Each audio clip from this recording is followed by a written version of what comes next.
खुद को पहचानो। खुद से भी कभी कभी बात करा करो। इतना भी बुरा नहीं है वो अक्ष जो दर्पण में दिखाई देता है। पहचानो खुद को, अपने आप में खो जाओ। तरक्की का मतलब भीड़ से अलग हो जाओ।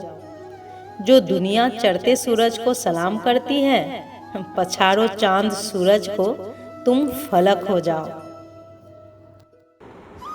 लोग दुनिया को जानने की बात तो करते हैं, पर स्वयं को नहीं जानते। जानते ही नहीं, बल्कि जानना ही नहीं चाहते। खुद को जानना ही दुनिया की सबसे बड़ी नियामत है। जो खुद को नहीं जानता, वो भला दूसरों को कैसे जानेगा। दूसरों को भी जानने के लिए पहले खुद को जानना आवश्यक है। इसीलिए बड़े महानुभाव गलत नहीं कह गए हैं कि जानने की शुरुआत खुद से करो। एक महात्मा का द्वार किसी ने खटखटाया। महात्मा ने पूछा, कौन? उत्तर देने वाले ने अपना नाम बताया। महात्मा ने फिर पूछा कि क्यों आए हो? उत्तर मिला, खुद को जानने आया हूँ। महात्मा ने कहा, तुम ज्ञानी हो, तुम्हें ज्ञान की आवश्यकता नहीं। ऐसा कई लोगों के साथ हुआ।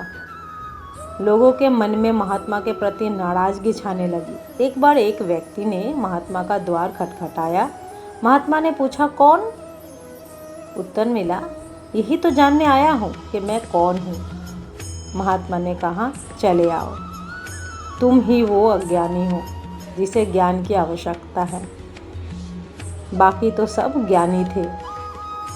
इस तरह से शुरू होती है जीवन की यात्रा।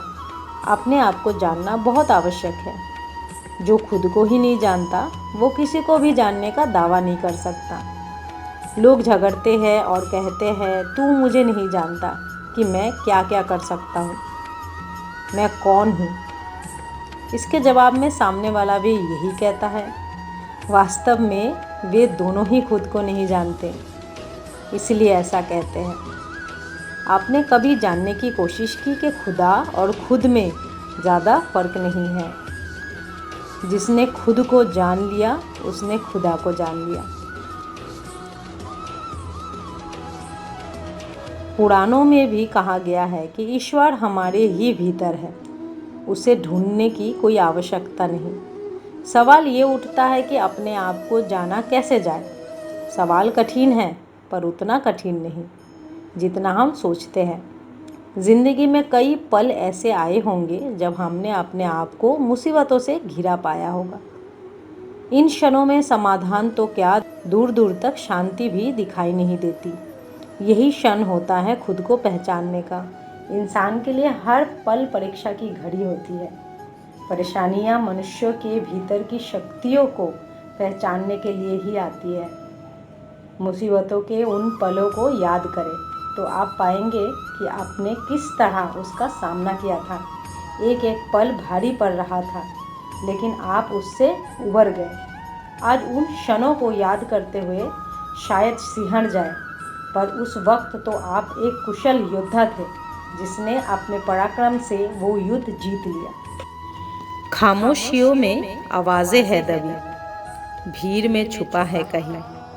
अंधेरों में भी चमकते हैं वो छोटे छोटे तारे कहीं। पहचान लो अपनी खुशबू को, वो बगियों में छुपे हैं कहीं। फूलों में भी, कांटों में भी, मिट्टी की सौंधी खुशबू में कहीं। कहानी लिखने वाले को बहुत बहुत धन्यवाद, और आप लोगों को भी।